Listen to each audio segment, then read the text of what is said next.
is Pamela Orm. I'm the Social Studies Curriculum Coordinator of the Anchorage School District.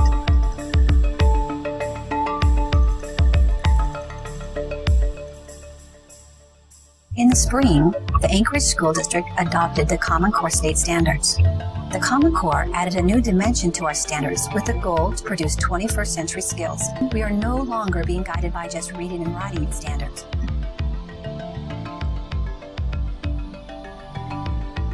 There's a complexity of social and emotional skills that need to be taught.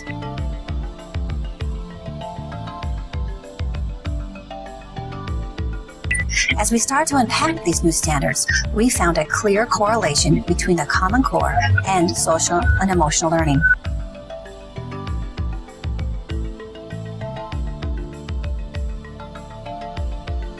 Learning is a social activity.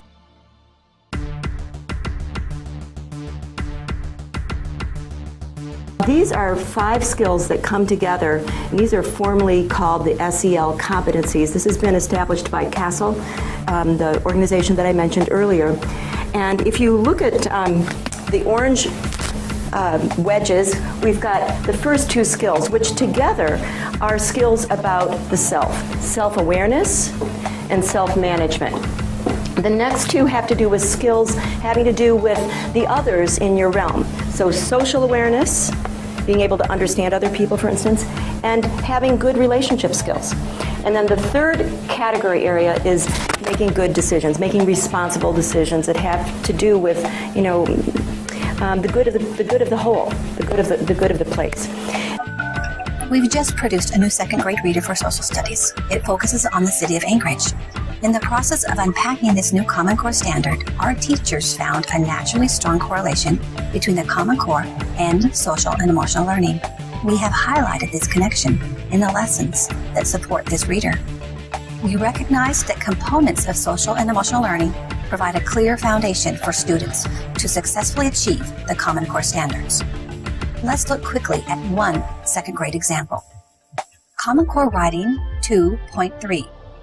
It states, the student will write narratives in which they recount a well-elaborated event or short sequence of events, include details to describe actions, thoughts, and feelings, use temporal words to signal event order, and provide a sense of closure.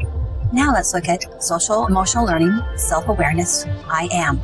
Students demonstrate awareness of their emotions, recognize and label emotions and feelings, describe their emotions and the situations that cause them. It's clear these directly support students' ability to complete this writing task. It also guides the teachers in terms of class discussions.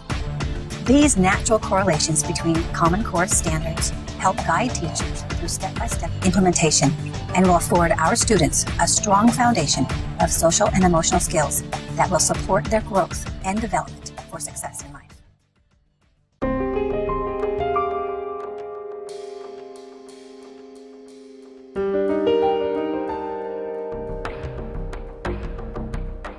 But first, I just wanted to say a little bit about myself and how I ended up in this field. My children came to Elm School, and they're now in their 20s. And it was in 1999 that a tragedy occurred called Columbine, the Columbine shootings in Colorado. And while my kids were not high school kids, I suddenly was very aware of what I would call the context or the condition for learning, what the school felt like.